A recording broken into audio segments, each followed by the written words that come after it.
Jodoh siapa yang tahu ya nggak? Jodoh apa kata Tuhan? Iya, 1 tambah 1 sama dengan 2. 2. Kalau cari yang tulus, cari aja yang lebih tua. Yeah.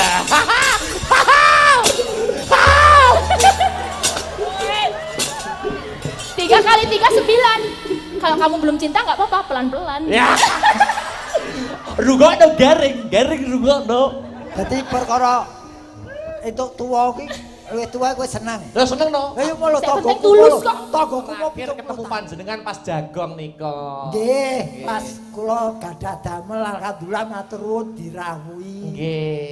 Nggih wong jenenge sedulur nadyan adoh niku nggih kudu anu istilahé ngrumaketke paseduluran. Nggih, ngraketne pas seduluran. Nek ngene kok pancen kok menjiwahi to. Ora ngomong ngene iki lho. Ora menjiwahi apa wong ki ngrotol kok yo.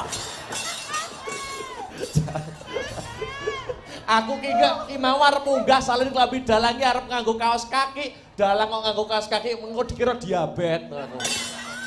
Wis ngene ora krungu ora paten boy. Kupinge tetep disumpeli. Aku pikir kuwi harga bagus. Heeh. Tak pikir ya ora adem, jebule ya adem tenan. Adem tenan. Wes disumpeli apa-apane disumpeli. Heeh. Wis.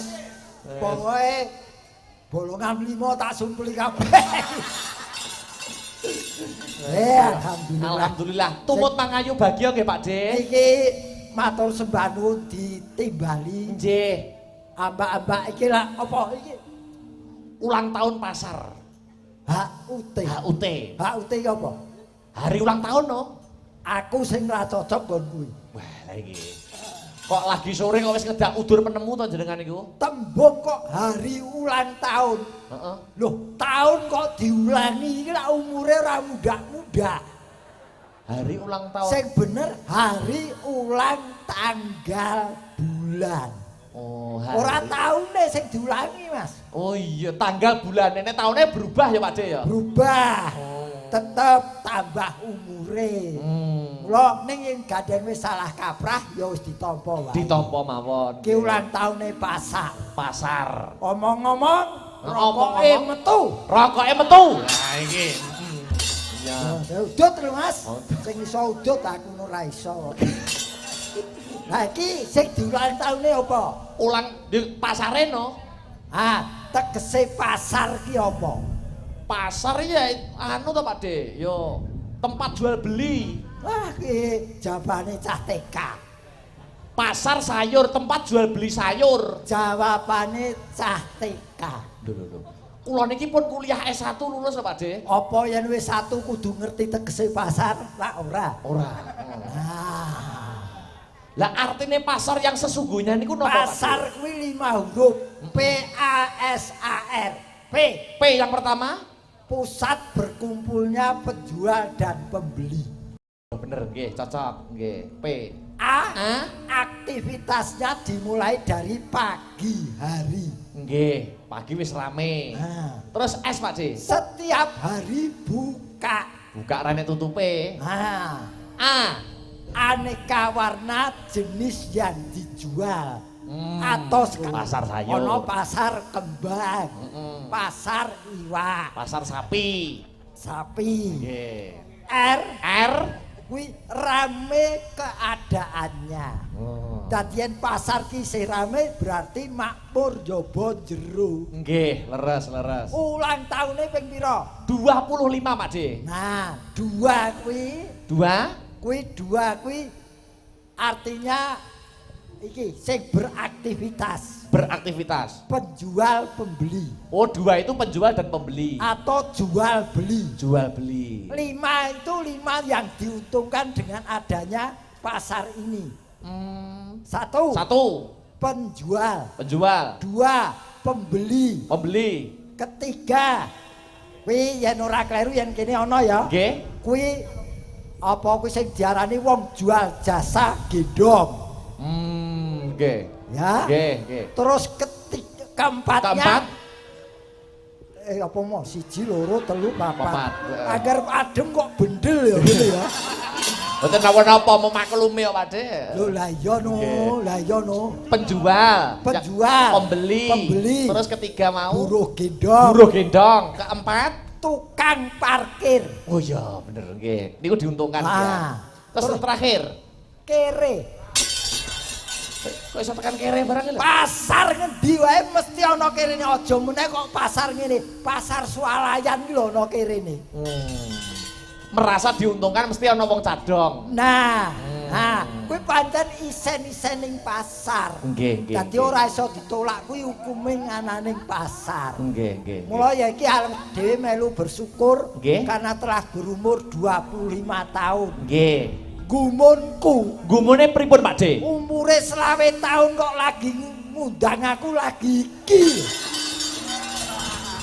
Padahal yo padha Semarange, Pak De ya. Padahal aku kan ngeran ning Kalinyamat besok lewat. Hei! Kuwi panggon apa Pak De Kalinyamat e? Yo ngonoan lho. Wong aku ki ning kene iki yo penyuluh kok.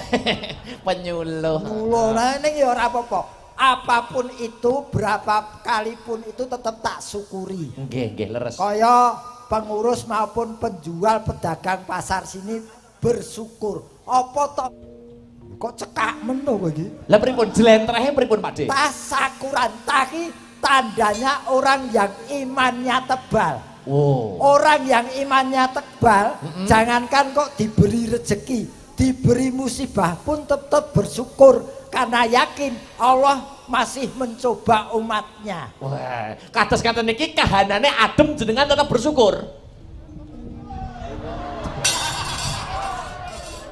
Ya, Iya. weh, tandanya orang yang imannya tebal. Tebal. Mergo yen iman tebal karo iman yang tipis, kuwi bedane ana. Bedane pripun, Pak De? Wong sing imane tipis kuwi yen wong lanang, Nggih. kuwi semakin kaya semakin nakal. Semakin kaya semakin nakal. Wong lanang. Wong lanang. Wong wedok sing imane tipis, Nggih. semakin nakal semakin kaya. Apa ya contohnya emang sing grapyak meng ya? Oh ya kuwi mau. Niku ta pertama, terus Sahnya kalau diketahui oleh orang banyak kaya bengi iki sing mirsani akeh iki mengetahui bahwasanya sini lagi tasakuran. Oh nggih nggih nggih nggih. Terus tasaku Kurang afdol kalau tidak dibarengi tirakatan melek bengi kaya bengi iki. nirakati pasare Pak De nggih. Nah, Enggak. anugerah dari Tuhan yang Maha Esa yang dinanti-nanti. Dadi iki syukuran tirakatan menanti anugerah yang akan datang. Tepuk tangan untuk Pak De Gareng Semarang kepala dulu. Oh tenan, aku ki wis anggere apa-apa tak jlentrehke kok. Kok ketoke anu to Pak De jenengan niku effortnya itu besar banget, maksudnya nek ngudari tentang pasar sayur jetis jare nembe sepisan niki kok nek merdekne niku lho kok fasih banget ngono to. Ngene lho Mas. Wong ki yo dalam rangka golek rezeki yo kok. Wong ditanggap. Segala macam profesi mencari rezeki ya harus pakai inovasi. Betul, nggih. Pedagang kene iki yo nganggo inovasi, nganggo ide, nganggo berpikir hingga dagangannya laris, pasarnya berkembang pesat. Apalagi kemajuan zaman dengan adanya mall, swalayan, toko ngaten niku, pasar niku pripun Pak De? Yen aku wis apa rembukan karo bapak-bapak pedagang kene. Nggih, nggih, nggih. Saiki modele lak tuku apa-apa TikTok. TikTok. Sing ora iso disaingi karo TikTok ku ya mung pedagang sayur. Kok ngaten Pak De? Lho kowe tuku sayur ning TikTok dikirim 3 dina yang akan datang bosok. Ngaten nggih, tuku sawi pamane Tuku nggih. sawi tekan gone bosok. Ning yen kowe tuku TikTok kaya kathok, jaket, teko ya wutuh. Wutuh. Ning yen sayur tidak bisa melalui media TikTok. Nggih, nggih, nggih. Iya, ya ning mung khusus sayur ki. Sayur. Yen liyane sik iso tuku apa-apa pasar liyane sik iso. Nggih, nggih, nggih. Dadi tenan lho. Bengi iki ketoke seneng. Seneng. Ning jane aku ya kesiksa iki. Kok iso kesiksa lho wong diparingi rejeki kok iso kesiksa pripun to Pak De? Kowe ora kesiksa Mas. Nggih. Iki bengi iki anu ra. Mbok anu ra, Live streaming. Live streaming. Live. Engko aku njaluk rekamane. Lho, nggih napa lho? Ya lagi iki aku jaketan. Berarti mecah rekor ya Pak De ya. Aku rumangsaku mesti wis reno-reno niki. Aku rumangsaku ora main ning panggung wayang kulit ki. Nggih. Aku rumangsaku gareng ning jero kulkas begini. Neng ya Pali profesional. Nggih. Apapun yang terjadi tetap saya jalani. Nggih. Jenenge wong wis saguh kuwi gedhe tanggung jawab. Jawabe nggih luar biasa. Saiki mau pasar wis. Pasar. Saiki Jetis. Oh Jetis ya, desane Pak De nggih. Jetis ki J ki jan rame tenan kahanane. Wah, jan rame tenan. Iya. Wadine perune bengi iki mengeti ulang taune pasar. Nggih. T T taun iki umure wis 20 taun. 20 tahun. Terus Iki bengi hiburane wayang kulit dalange sapa jenengmu? piye kuwi kok iso lali? Ayo ngerti. Sapa? Akbar Sah Badar. Syahalam. Syahalam. Oh, wis ora dadi Sah Badar to? Oh, mboten Badar pun dhewe. Akbar Sah. Nggih. Alah. Syahalam nggih. S S sing ngancani gareng saka Semarang. wah. Nggur sak Jetis mawon iso diwerdene kaya ana endahe lho. Jenengmu sapa? Akbar Syahalam. Akbar Syahalam. Akbar aki akeh penggemare. Amin, amin, amin. Bar kuwi saka tembung bagus rapi penampilane. Wah, Iya ta? cocok ya. Wah, nggih. Tak pedhot Sahalam. Nggih, Sa saki syarat dadi dalang wis dipenuhi. Amin, amin. Nggih. Ha? Hari-harine tetep sinau nadyan wis payu. Nggih. Lam Lama uripe ning donya tapi kok durung duwe bojo lah.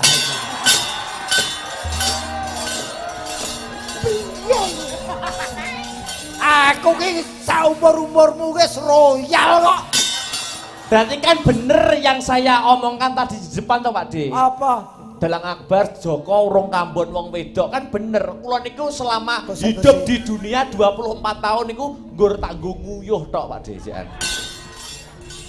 Wah, tidak mensyukuri apa yang ada. Kok tidak mensyukuri iki lho. Kowe mbok nguyuh tok. Tanggung nguyuh tok Pak De. Tenan. Tenan. Sekseni danyange kene. Yo kadang kala ditatap-tatap di tembok. Mas kaya ngene we babat-babat kok. Kowe sing bagus kok ora tau alah mbel gedes.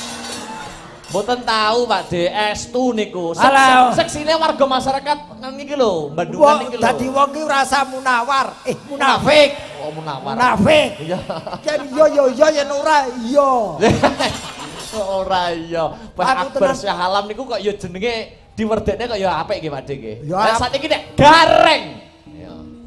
Berhuruf apa suku kata? Sembarang sing kagungan asma panjenengan. Apa suku wae? Bersuku kata. Bersuku. Gareng. Gareng. Gaki ganteng gagah wonge. Sik Pak De, aku ora trimo Pak De.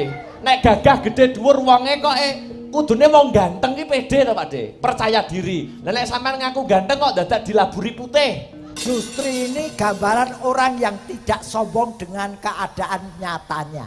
Oh. Aku ki bagus ning tak tutupi ngene gen ketok elek. Oh. Iki wong ora sombong. Ora sombong ya. Ganteng. Terus rengean bisa menjadi tertawa bila melihat gareng. Wah.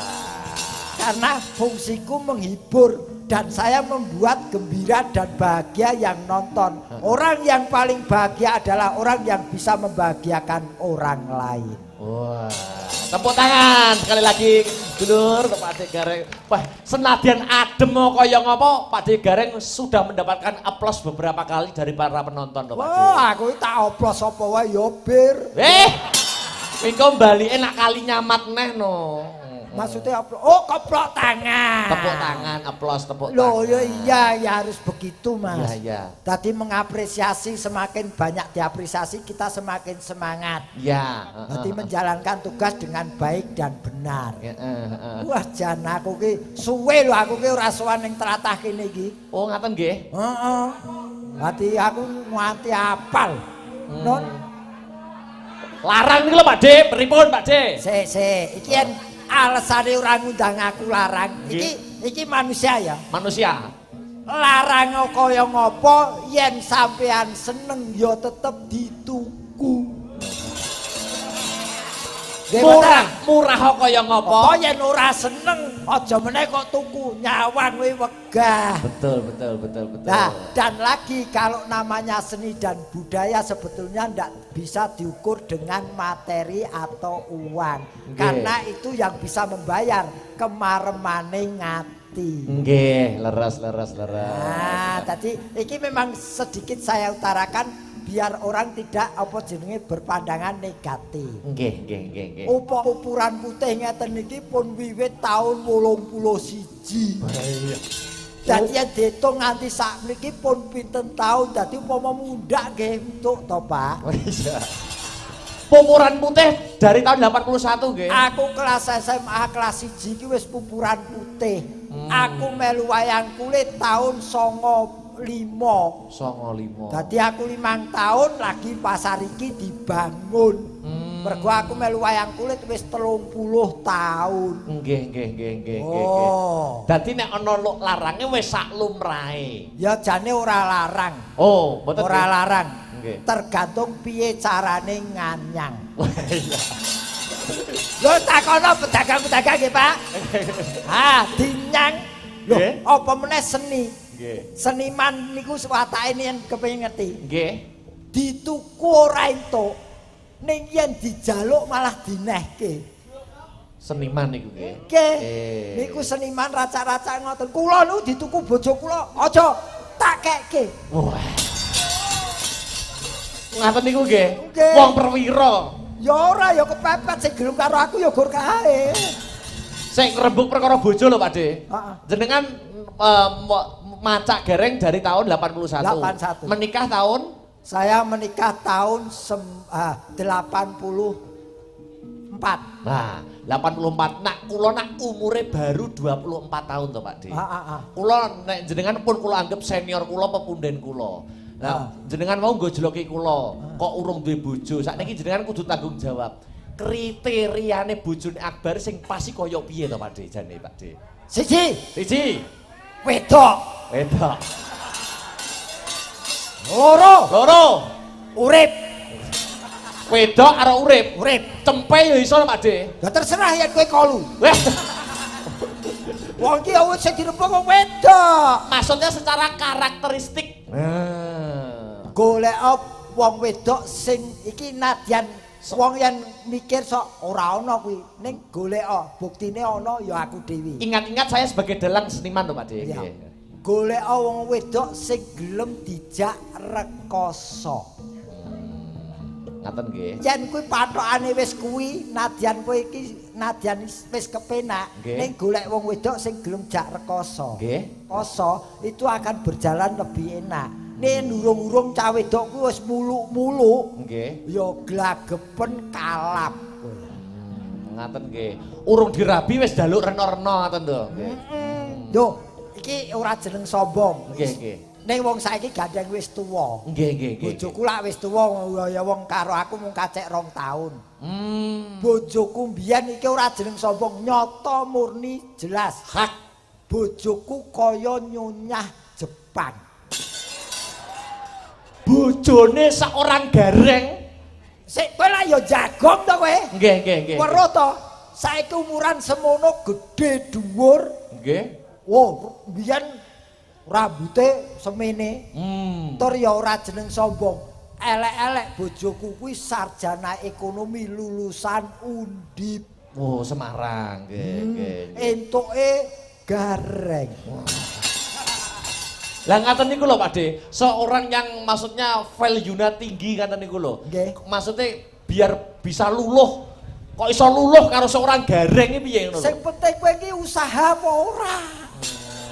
Lah yen kowe ora ana usahane tengok-tengok kok gen ana wedokan teko. Yo nang kono nggone. Hei. Kok panggah kono? Lah kowe golek wong wedok mara. Ya tetep usaha dan doa harus kita jalani. Nah, insya Allah ke depan kula jalankan, Pak De. Iya. Tapi agar petuk wong wedok tak usahane arepan. Insya Allah iki saiki kerep dienggo alasan tok lho. Apa-apa insya Allah. Sing perlu ki bukti nyatane. Kalau kamu sudah menindaklanjuti dengan usaha dan doa, baru insya Allah. Oh ngaten nggih. Ah. Tapi usaha sih nyedaki wong wedok. Ah, Oh. pokoknya penting wedok urip cedhaki sik. Waduh lagi. Ngono. Wedok urip cedhaki, wedok Tur. urip cedhaki. Ora rata. Heeh. Aja golek wong wedok sing rata. Lho, Mas rata niku pripun? Rata ki datar-datar wae. Oh. Golek wong wedok ki sing rada ngene dadi kehidupane bergelombang. Oh. Sik Ngene. awake to, Pak? Heh? Awake. Lho, pikirane negatif. Iya ge bojo jurusane rono kae. Lembare wit sore sing dibahas kali nyamet. Maksudnya punya cita-cita dan keinginan gelem berusaha. Yen sing datar ki mung manut wong lanang wae, ya akhirnya jadi bebannya orang laki-laki. Oh, berarti Nyonya Gareng itu bergelombang ya, Pak D? Wah, gede kok. Ora terima bergelombang. Loh, ya elek-elek biyen bojoku kuwi nyekel atau diarani Direktur Area Jawa Tengah sebuah produk farmasi. Wah, kok ngedeni to, Pak D? Loh, lah kok piye to kuwi? Maksudnya kuliah Bojoku. undip terus kesehatan farmasi lho. Lah kuwi sing gumun kuwi. Lulusan ekonomi ning kerjane ning farmasi. Ning memang bagian pemasaran dia megang Jawa Tengah. Jurusane kuliah napa wau? Ekonomi. Ekonomi kerjane Manajemen. ning farmasi. Oh, seimbang nggih. Dadi sing siji dhuwur, sing siji semene. Kowe entuk-entuke tengah. Nggih, nggih. Mergo sing diarah ki mesti tengah. Nggih, nggih, nggih, nggih. Lah nek kados Aku ngomong serius. Boten kan kula ngaten ngangsu kawruh. Nek kados Akbar Salam dalang ngaten iki penake mencari istri niku seniman boten ngaten lho maksudnya.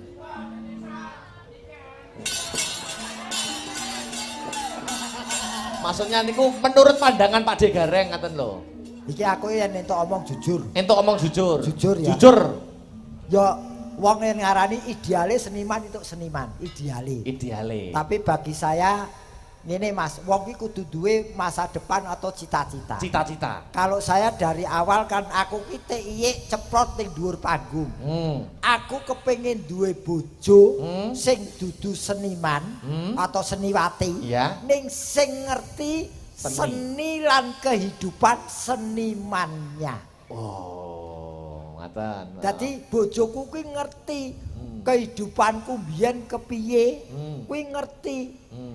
Mergo biyen ibune bakul sego sebelah gedung Ngesti Pendowo. Dadi aku yen mangan ya nunut ning kene iki. Oh, mara tuwa niku. Heeh, aku mau mara dhewe ora mara tuwa kuwi. Kuwi ning kono, kowe percaya kena? Bojoku wis ngerti putih irenge awakku. Wow. Aku wis cerita karo bapak-bapak iki. Wis cerita karo bapak-bapak mau sapa? Nggih, nggih. Aku mbiyen ki wong golongan ireng. Wow, maksudnya golongan ireng niku pada jin setan ngaten niku. Maksudnya golongan ireng niku pripun, Pak D? Ya, bener. Wong sing apa kasrupan setan. Oh ya. Mergo tumindake negatif. Aku biyen yen mendem. Kuwi ya ning ngarepe warunge maratuwaku. Wah, kok kendelemen to, Pak D? Loh, kok piye kadung nekat kok. Tapi justru itulah membuat istriku semakin sayang. Karena kepingin merubah tabiatku yang jelek menjadi bagus. Oh. Saiki alhamdulillah Mandek ngombe. mandek ngombe. Wis. Pokoknya aku mau 5. Mau 5. Kuwi sing ora tak lakoni gur maling. Maling nggih. Malingku gur siji, maling atine bojoku. Wah. Iki lagi iki lho, metu iki sing tak omongke iki fakta lho iki. Nggih, nggih. Real. Nggih. Aku biyen gentong, Gentong. ngombe iki gentong. Gentong. Apa-apa kalu mergo Main. aku biyen disebut Raja Kertu. Wah, yo Raja Kertu, Pak D. Mulai kertu remi nganti kertu cembrek kae aku iso. Wis yo. Saking ahline. Madat Madat, tahu, nyeret nggih. medok Medok. kono nggonku. Wis.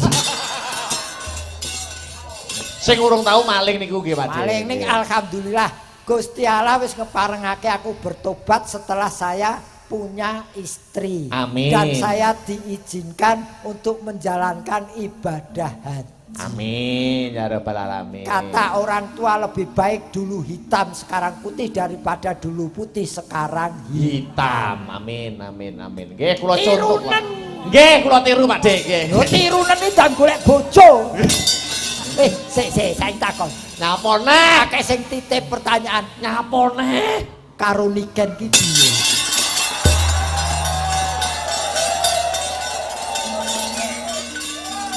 Aku wis menghindari pertanyaan kuwi lho. Loh, lah aku dititipi pertanyaan karo panitia-panitia kok beban lo aku. Ya itu kan profesional seorang seniman. Tenang. Kan jodoh kan nggak ada yang tahu toh Pak D. Tenan lho. Jodoh kan urusannya besok karo sopo terserah apa kata Tuhan. Tenan Yang lho. penting kebutuhan panggung itu harus chemistry antara dalang dan sinden itu harus kawin Pak D. Kawin ki ra ning dhuwur panggung. Maksudnya chemistry-nya. Oh, chemistry, Ya, kerjasama. Kerjasama kan sesama seniman siapapun boleh. Ya, berarti kayak tonggoku 11 ya ono kesempatan karo awakmu. Apa? Rondo 70 tahun wah.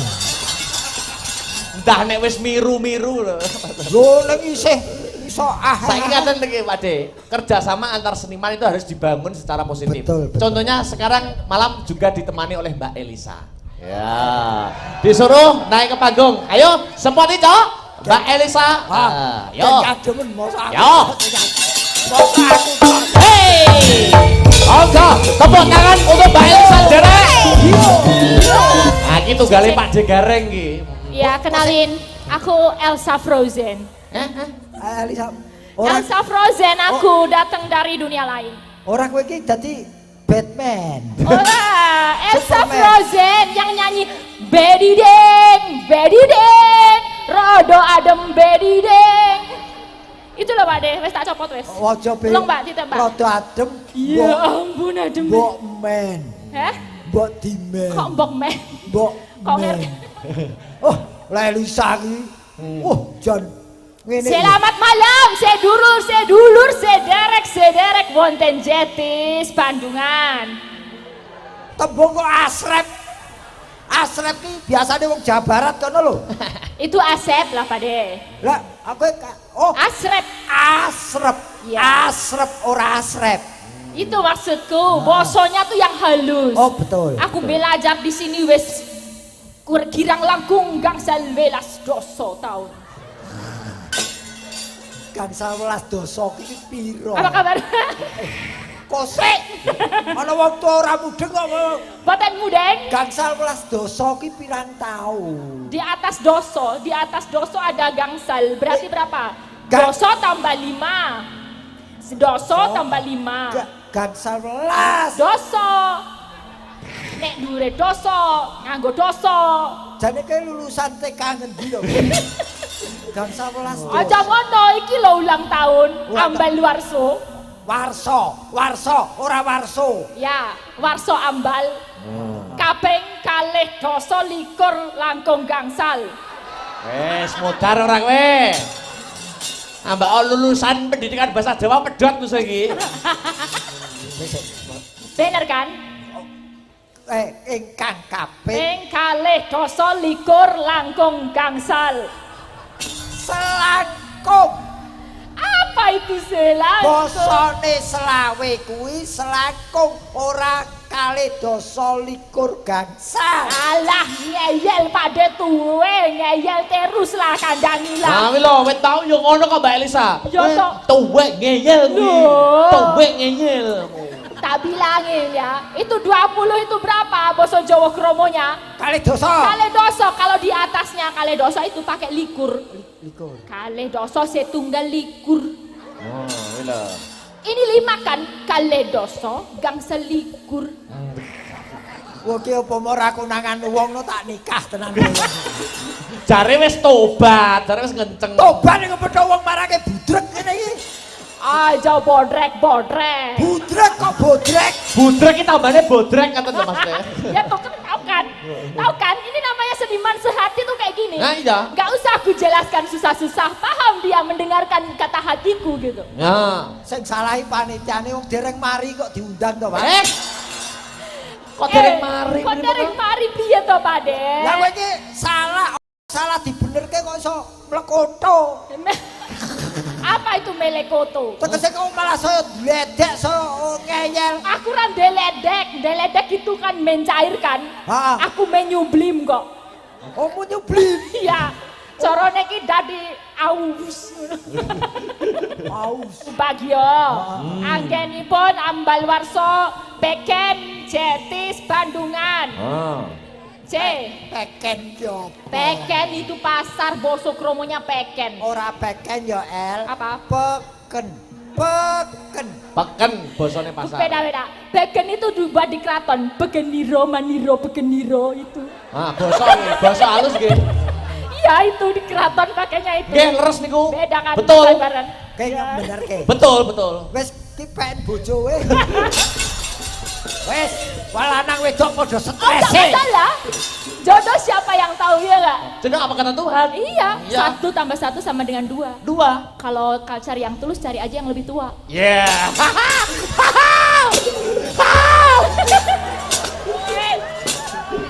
3 kali 3 9. Kalau kamu belum cinta nggak apa-apa, pelan-pelan. Ya.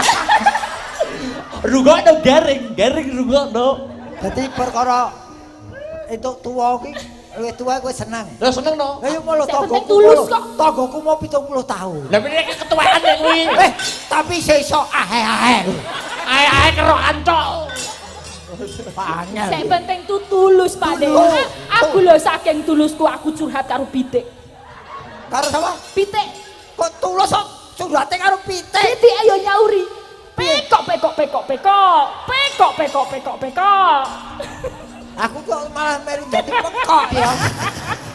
Petok pekok. Kinten ngono loh. Kinten. Sek pinting lagi aku bilang. Sek penting, sek iki kan dongakno. Ning kene sederek. Pedogong. Apa weh? Pedagang. Nggih. Pedagang. Ora ana tembung kok bedogong. Apa kromonya apa Pak De panjenengan senior? Pedagang basa kramane. Apa ayo pikiran. Tiang sadi. Oh dawa banget nganggo tiang barang. Penyadi. Penyade. Pedagang. Penyadi ayam. Penyadi lombok. Penyadi sayur. Oke, gula dong akaken penyade. Penyadi ora penyakit. Angel jauh Pokoknya kompelit penyadenipun saking sing setor ki jorone sekopetani ya to. Gawa sayur pirang-pirang oke sing setor paringi sehat, paringi oke setorane apik-apik. Iki polsek. Apa sih polsek apa? Sektor ki. Bukan sektor. Setor. Ora sektor. Kok ngomong sektor ki polsek. Pemasok itu. Pemasok. Iya. Masok lagi bagus. Pemasok didongake sehat, pasokane api-api ya. Betul. Terus sing duwe pengepul. Kenapa pengipul kenapa Sing nandon itu ya. Jadi itu dongake ya pokoknya ya rezekine oke. Biasane pengepul nek rezekine oke nanggap wayang bola bali bola. Kowe ki omong apa aku ora ngerti. Ya kinten ngono lah, pokoke sik apik-apik lah. Anu Mas, terus Mas, timbangane tensiku mundak kowe omong ngono. Loh, nek aku karo Mbak Elisa ki ibaratnya sak leteng genah. Lama tidak jumpa. Lama. Bahagia sekali Bahagia jumpa. banget. Sambung. Langsung kan? Langsung. Gampang. Coba kamu sama Pak De bisa nyambung nggak? Piye kabare?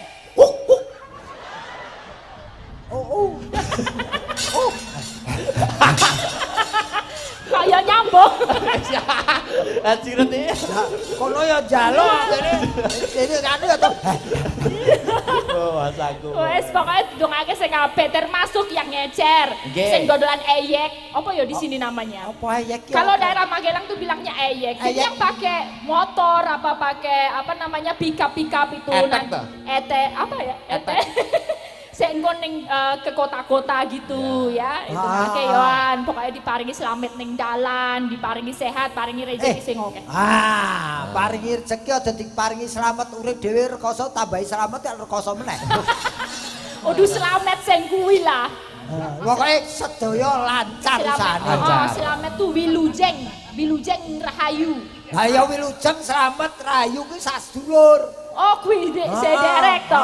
Sederek apa? Sederek nak dulur. Kuwi bapake jenenge Bagio. Kamu lah itu. Iya Pak De. Mbak Elisa, Yes, dawuh. menyelam sambil minum air, Siap. gegojekan kalih tetembangan. Oke. Kula kepengin Mbak Elisa Tembunge iki ora enak menyelam sambil minum air iki glagepen ngono. Wes adem kon menyelam ngombe banyu neh ora kebelet nguyuh kuwi. maksudipun gegojekan kalih tetembangan. Oh gitu lah. Wani jelas. wani sumpah. Apa, Pak De? Wes sidane Mas iki sakmene akeh iki 6 iki. Ya. Mesti ana sing ngempet nguyuh. Ayo. Pokoknya sing gue ngene iki benake pentil supaya ora bocor. Pada kok hafal sih ciri. Weh ciri khase sidan ngempet nguyuh ngono kuwi gesek weh. Kaya ATM. Mas aku. Kula kepengin Mbak Elisa anu, Mbak. Bawa riyen, Mbak, napa, Mbak? Oh, bawa. Nggih, Iya. Mardika mawon kanggo dikaturne spesial untuk keluarga besar. Spesial buat Pak Lurah tadi udah salim. Pak Oh Lurah iya, sampai Pak terharu Lurah. biru iso ketemu karo aku. Mbak aku mau foto. Ayo foto yo ning nggon peteng-peteng mau Pak De. Peteng. Kok peteng. Peteng apa peteng? Ya itulah. Napa, Mbak? Kasih apa? Panggur semerangan. Ojo sepele kake. Aja sepele kake. Kowe lho nek sepeles. Ya Itu penyakit itu. Oh, penyakit ya. Maaf, Deng. Iya. Napa bawa napa? The Lion King apa? Kok bawa kok Lion King? Tadi loh. Oh iya ya, bawanya apa?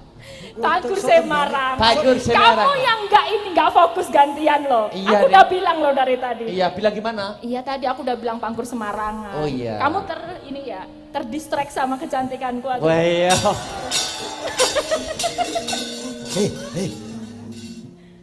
Sing ngampirke mau yo ngene iki. Ya, yo ora deh. Ndak. Ora. Ndak, yo kaya tanggomu sing 70 tahun ngono lho. Ngono-ngono kuwi. Nek lak isih iso kerokan. Panggur Semarangan mangga. Iya, tekan rayo tapi Iya. adem Ada.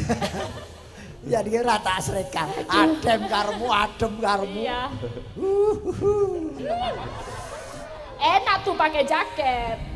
Ya nanti aku nggak apa-apa lah. Mbok nyilek. Iki lho aku nganggo katun bolong iki lho. Ayo kan nyilek bus kape yo go siji ngono lho. Mas aku kok. Monggo, Mbak. Mingkar mingkuring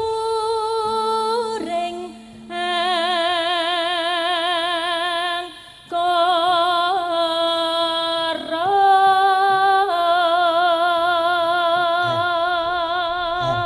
Apa? Kowe aja nggodho dalange. Sebabe? Omonge lak arep dibojo. Iya. Tapi bengi iki ditutke karo wedokane. Tenane Pak De. Sik endi lah. Titikane ana tak Titikane? ngerti. Piye? Aku omong ditutke wedokane. Iya. Iki ana titikane. Piye? Ndelok. Iki lho tase bojone ditinggalin kene. Oh ya bener, ramu kene kita Ora mungkin tas lanang kok kaya ngene. Iki mesti wae wong wedok. Mesti nenggo kene kan. Iki. Lho, pas rambune ngene. Iki lho. Oh, lah Masa iya. dalang lanang kok ganane tas kaya ngene. Ora ngerti kabeh alasane aku nggawa iki apa. Apa? Kok iso difitnah nggone wedokanku Lah iki. kuwi Aku iki mau ning Kali Nyamat sadurunge dalang ngene kok. Oh. wah berarti wis Bulane ge rombolane. berarti wis entuk wing. Ndak yo. Terus, Mbak. Akarono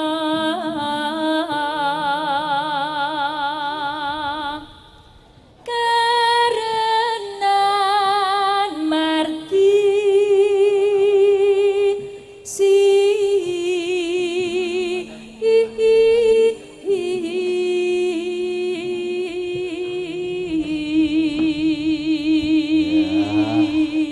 Omongane pletat-pletat lho bar nembang kok ya apik.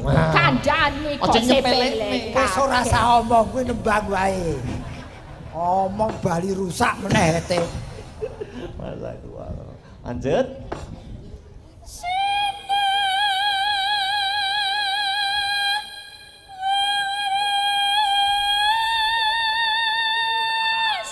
Go teguh, tintingan go. Wah.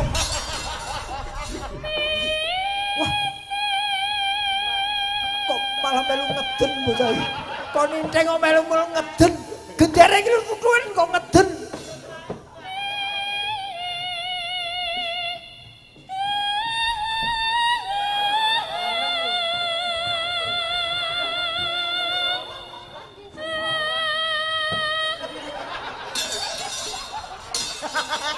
Pripun Pak De? Kok mak pelengeh ngono tok pripun? Aku ora gagas Elisa, gagas si Teguh lho, sing gedar iki lho. Heeh. Wah karo Niku ngempet adem ngoten lho. ngempet adem malah ngisi suntung.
Ditelaske? Agama agemeng haji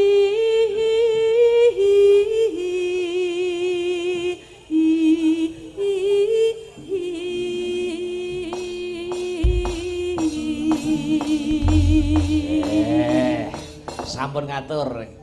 Monggo, mardika kagem pabuka. Oke, Untuk keluarga tembang besar kangen Pasar Sari. Untuk keluarga besar lan kepolo peken Apa becik kepala kata? Apa kowe arep ngomong apa? kepala pasar itu. Yo kepala pasar kok kepala. Kepala peken iki jare. Kepala peken yo. Ya Kepala lan sedoyo mawon. Yang sudah merapat. Dijogeti ya, Pak De? Mbak Tutut. nggih. Tombo adem. Tombo adem. Buka saka tenor terus kok dilanggamne dhisik. Yuk, monggo tembang kangen bersama Mbak Elisa. Dados.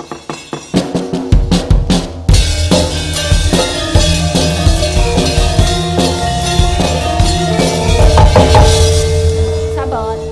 Mbak Elisa jangan duduk dulu. Oke. Disusul karo Mbak Denko. Ini yang ketunggu-tunggu. Sinden kaos kaki ang. Enggak apa-apa. Sinden apa mau jare? Kaos kaki ang. Lah aku yo nyusul kok. Ya nyusul kan. Makanya asrep. Mbak Denko. Kok wis dicopot lah. Rapopo yo. Dan kowe ki termasuk sinden kawawu lho. Kawau. Heeh. Kawau itu tegesnya apa? Lawas, wayang kule durung ono iki Wes metu. Iki sinden purba ya. Disapase to Pak De Gareng? Oh aku rasa nyapa aku. Lah nyapa? Mau peteng dedet durung ketok bar lampune lho, lah kaya Denko dipake. Kowe piye, Duk? Piye sayang? Kowe budal karo rombongan. Kula. Ora kae lho. Wis tak jamong kowe kok. Ya Kula Ah. sampun maem wau, pun. Hah? Pun maem. Diparingi sate niku wau. Kale ikan gurame. Wonten kerupuke kok ketingale wau nggih. Sing takon kerupuk sapa? Jajak sing tak. Iki kopi. Ora Oh, eco sanget, eco. ora caturan. Kok iso mutung ki lho. Lho jak omong ngetan kok jawabane ngulon iki. Yo tekoke nek Mbak Elisa sing banyak jajal. Mbak Elisa ditanya, Mbak, disapa Mbak Denko. Selamat malam, Mbak. Selamat malam. Pangapunten asma panjenengan sinten nggih? Nggih, kula Deni. Oh kok lingi wau kok mungale Denko.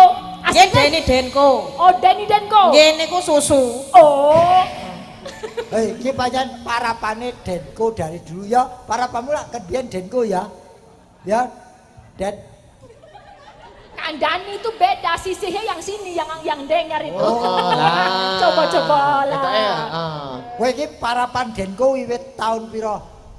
Kula Ah. numpak bis wae mriki. Dadalah. Sareng rencang-rencang.